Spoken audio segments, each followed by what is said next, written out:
IELTS এক্সামে কয়েকটা পরিবর্তন হয়েছে। পেন্সিলের পরিবর্তে আমরা পেন ইউজ করতে হবে এবং জানুয়ারির 25 তারিখের পর থেকে এটা ইউজ করতে হবে।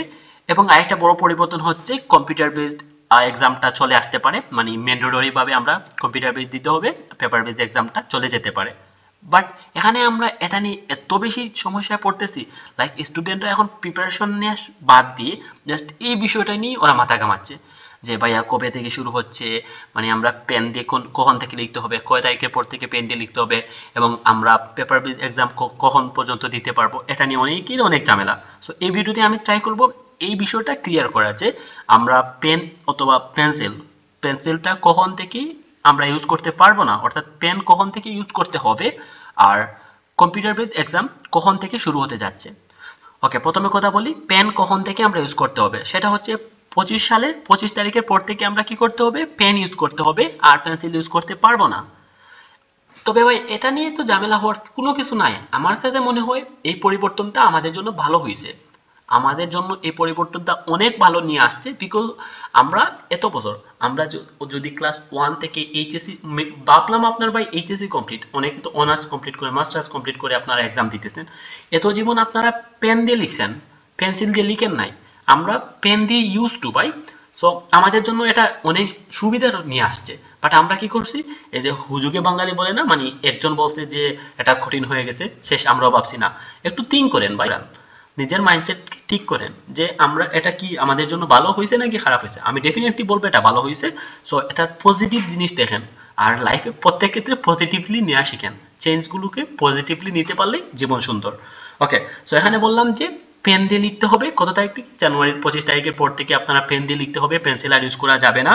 এবং এটা আমি মনে করি একটা পজিটিভ জিনিস আমাদের জন্য হয়েছে।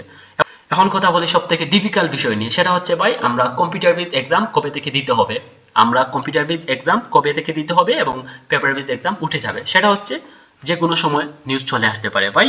সব থেকে চিন্তার বিষয় হচ্ছে পাকিস্তানে অলরেডি পেপার বেস এক্সামটা ক্যান্সেল করে দিয়েছে ওরা।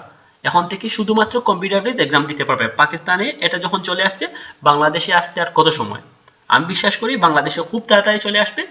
সো আপনারা যারা এখনো ভাবছেন এক্সাম দিবেন বাট সময় নিচ্ছেন, দয়া করে এক্সাম দিয়ে দেন, আর সময় নিয়েন না। যত সময় নেবেন তত আপনাদের ক্ষতি করবেন। আমি আবারও বলি, এক্সামটা যত তাড়াতাড়ি পারেন দিয়ে দেন। এবং রিসেন্টলি আমি একটা ভিডিও আপলোড করছি, আপনারা যদি ইংলিশ নাও পারেন, ইংলিশ পড়তেও না পারেন, তারপরে আপনারা আমার ব্যাচে জয়েন করতে পারেন। সেখানে আমি রাইটিংয়ের টেমপ্লেট, স্পিকিংয়ের টেমপ্লেট এবং রিডিংয়ের জন্য স্পেসিফিক কিছু আইটেম, কিছু টিপস অ্যান্ড ট্রিক অর্থাৎ টেকনিক দিয়ে কীভাবে ভালো করা যায়, যারা কিছুই পারেন না 5.5, 5, 6 এরকম স্কোর করা যায়, সেটা আমি আপলোড করছি। আপনারা অনেকেই জয়েন করে ফেলছেন এবং জানুয়ারিতে আমি কয়েকটা ব্যাচ তৈরি করতেছি। সো আপনারা চাইলে জয়েন করতে পারেন, স্ক্রিনে দেওয়া নাম্বারে যোগাযোগ করে তাড়াতাড়ি জয়েন করে নেন। সো আমি মনে করি আপনাদের জন্য আমার ব্যাচগুলো ভালো হতে পারে, যাদের টার্গেট মনে করেন 5, 5.5, 6 এরকম, আর যাদের টার্গেট 6.5 প্লাস তারাও জয়েন করতে পারেন, বিকজ আমি দুই ক্যাটাগরির স্টুডেন্ট নিতেছি এবং দুই গ্রুপকেই দুই রকম ভাবে পড়াবো। সো আপনারা তাড়াতাড়ি জয়েন করে ফেলুন, সেটা আপনাদের জন্য একটা ভালো সুযোগ হতে পারে। আপনারা আমার কাছে জয়েন করার দরকার নাই ভাই, এক্সামটা যত তাড়াতাড়ি পারেন দেন, বিকজ যদি কম্পিউটার বেস এক্সাম শুরু হয়ে যায়, আপনারা অনেকেই আছেন কম্পিউটার ইউজ করা জানেন না, সেই ক্ষেত্রে কি করতে হবে, আগে কম্পিউটার শিখেন, কম্পিউটারের কাজ শিখেন, তারপর গিয়ে আপনারা কম্পিউটারের কাজ বলতে টাইপিংটা ইম্পর্টেন্ট, টাইপিংটা শিখেন, তারপরে আপনারা গিয়ে আইএলটিএস প্রিপারেশন নেন, তারপরে এক্সাম দেন। এটা অনেক লেন্দি প্রসেস হয়ে যাবে আপনাদের জন্য। আমি মনে করি যত তাড়াতাড়ি সম্ভব আপনারা এক্সামটা দিয়ে দেওয়া উচিত, আর সময় নষ্ট করতে পারবেন না, বিকজ যত সময় নষ্ট করবেন তত পরিবর্তন আসবে এবং পরিবর্তনের সঙ্গে খাপ খাইয়ে নেওয়া অনেক কঠিন।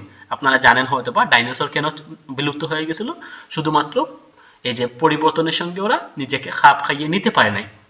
সো আমরাও ট্রাই করব যত তাড়াতাড়ি সম্ভব এক্সাম দিয়ে নেওয়ার, আর পরিবর্তনের দিকে আমরা যাওয়ার দরকার নাই, এই পরিবর্তনের ভিতরেই আমরা এক্সামটা দিয়ে দিলে বাঁচি। তো ভালো থাকবেন, আজকে ভিডিও এতটুকুই। অল দ্য বেস্ট, অন্য কোনো ভিডিওতে দেখা হবে।